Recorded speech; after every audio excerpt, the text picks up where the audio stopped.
နိုင်ငံနိုင်ငံအုပ်ချုပ်ဖို့ဆိုတာလွယ်တဲ့အလုပ်တော့မဟုတ်ပါဘူး။ဒါပေမဲ့ယာတို့အရာတော့အကျိုးခံစား권တွေကလည်းအမခန်းဖွယ်ရဖြစ်ပါတယ်။လာစာများများရရဲ့လုံခြုံရေးကလည်းထိတ်တန်းပါပဲ။ဒီကဝန်ထမ်းတွေကလည်းလိုအပ်ချက်တွေကိုအမြဲကြည့်နေပြီးဖြည့်ဆည်းပေးနေရဲ့အပြင်ပင်စင်လာစာလည်းများပြီးတက်တက်တာအကျိုးခံစား권တွေကြောင့်ဒီအလုပ်ကိုတော့အားလုံးကလိုချင်ကြပါလိမ့်မယ်။ဒီလိုကမ္ဘာခေါင်းဆောင်တွေရဲ့ကတချို့ကတော့မီလီယံနာတွေဖြစ်ပြီးတချို့ကတော့ဘီလီယံနာလို့ခေါ်ရလောက်တဲ့အထိကြွယ်ဝချမ်းသာကြပါတယ်။အခုရွှေခေတ် online TV ကနေတင်ဆက်ပေးသွားမှာကတော့လက်ရှိတာဝန်ထမ်းဆောင်နေဆဲဖြစ်တဲ့ကမ္ဘာအချမ်းသာဆုံးနိုင်ငံရေးခေါင်းဆောင်တချို့အကြောင်းပဲဖြစ်ပါတယ်။ရုရှားသမ္မတဗလာဒီမီယာပူတင်ရဲ့ကြွယ်ဝချမ်းသာမှုအပေါ်မှာတော့အကြီးအကျယ်ရင်ခုန်မှုတွေရှိနေပါတယ်။ဗလာဒီမီယာပူတင်ကတော့အာဏာရှင်တစ်ယောက်ဖြစ်ပေမဲ့သူ့ရဲ့ချမ်းသာကြွယ်ဝမှုကတော့များပြားလာပါတယ်။ဒီလိုလှုပ်ဝက်တဲ့နိုင်ငံရေးခေါင်းဆောင်တယောက်ရဲ့ကြွယ်ဝချမ်းသာမှုကိုတော့အတိအကျမသိရတာကလည်းအံ့ဩစရာတော့မဟုတ်ပါဘူး။ရုရှားကုမ္ပဏီတွေမှာပူတင်ရင်းနှီးမြှုပ်နှံထားတဲ့ဆိုတဲ့ကောလာဟာလာတွေသာမှန်ခဲ့မယ်ဆိုရင်တော့ပူတင်ရဲ့ချမ်းသာကြွယ်ဝမှုကဒေါ်လာ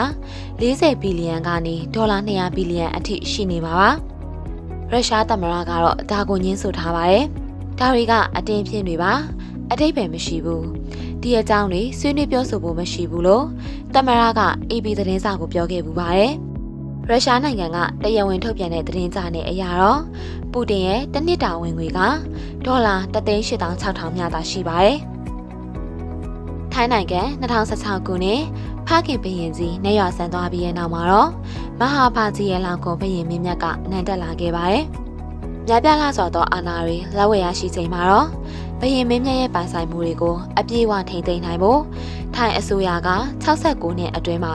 ပထမဆုံးအကြိမ်အဖြစ်တော်ဝင်ပိုင်ဆိုင်မှုစီမံဥပဒေကိုပြောင်းလဲခဲ့ပါတယ်။1938ခုနှစ်စတင်တည်ထောင်လာကြတဲ့ကတော်ဝင်မိသားစုကိုစီမံလာခဲ့တဲ့ CPB ဗျူရိုကတော့တော်ဝင်မိသားစုရဲ့ပိုင်ဆိုင်မှုက30ဘီလီယံရှိရလို့တရားဝင်ထုတ်ပြန်ကြေညာလိုက်ပါတယ်။2004ခုနှစ်မှာတော့ CPB ကဝင်ငွေတန်150ကျော်ရှိရလို့မှတ်တမ်းတွေအရာသိရပါတယ်။ဘုရင်မင်းမြတ်ဟာစနေဘူကိုင်ယာကတော့ဘရူနိုင်းနိုင်ငံရဲ့စူတန်ဘုရင်ဖြစ်ပါတယ်။1968ခုနှစ်ကတည်းကဒီနိုင်ငံငယ်လေးကိုအုပ်ချုပ်ခဲ့ပေမဲ့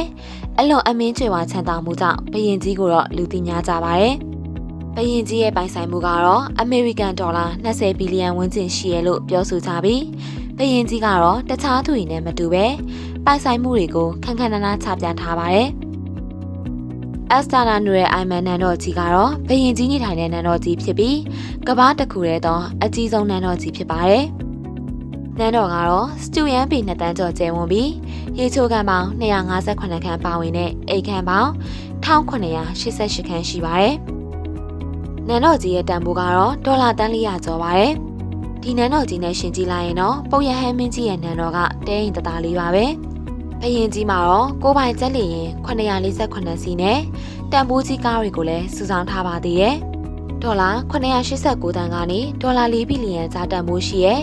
ကားအစီး9000ကျော်ကိုဘုရင်ကြီးကစုဆောင်းထားတယ်လို့ဆိုပါတယ်။အမေရိကန်သမ္မတဒေါ်နယ်ထရမ့်ကတော့လူချမ်းသာတယောက်ဆိုတာအားလုံးလည်းသိထားကြမှာပါ။မဲဆွယ်စည်းရုံးရေးကာလတုန်းကတော့ထရမ့်ကသူ့ရဲ့ကြွယ်ဝချမ်းသာမှုက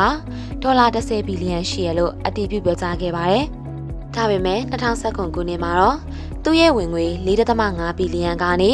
3.1ဘီလီယံအထိတည်တည်တသာကျဆင်းသွားတယ်လို့ဘဏ္ဍာရေးထုတ်ပြန်ချက်ကအကြေညာထားပါတယ်။ဘာပဲဖြစ်ဖြစ်သူကတော့ကမ္ဘာပေါ်မှာအချမ်းသာဆုံးပုဂ္ဂိုလ်တွေကတရားဖြစ်နေတော့မှာပဲ။ New York City အိမ်ချမ်းမြေဈေးကွက်ကနေဒေါ်လာတန်ပေါင်းများစွာဝင်ငွေရနေတဲ့ Trump ကတော့သူ့ကိုယ်ပိုင် club တွေနဲ့ကာကွင်းတွေကနေလည်းဝင်ငွေတွေများစွာရရှိနေပါတယ်။ပိုင်ဆိုင်တဲ့ငွေကြေးစည်းစိမ်အပါအဝင်ကင်ဂျော်န်နဲ့ပတ်သက်ပြီးတော့လူတွေကသိမသိကြပါဘူး။သူမှာငွေကြေးများစွာရှိရဆိုတာပဲသိထားကြတဲ့အပြင်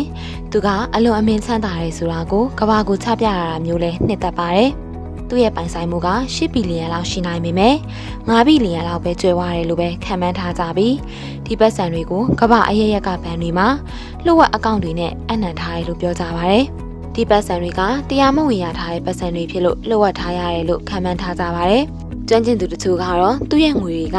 တရားမဝင်လက်နက်ရောင်းဝယ်ရေးမွေးရစေရောင်းဝယ်ရေးလူကုန်ကူးခြင်းငွေဆက်ကိုအတူပြုလုပ်ခြင်းစားတဲ့လုပ်ငန်းတွေကနေရတယ်လို့ဆိုကြပါတယ်။အခုတင်ဆက်ပေးသွားတာကတော့ကမ္ဘာအချမ်းသာဆုံးနိုင်ငံရေးခေါင်းဆောင်တွေပဲဖြစ်ပါတယ်။နောက်လည်းဒီလိုစိတ်ဝင်စားစရာကောင်းတဲ့အကြောင်းအရာတွေနဲ့ပြန်လာခဲ့ပါမယ်နော်။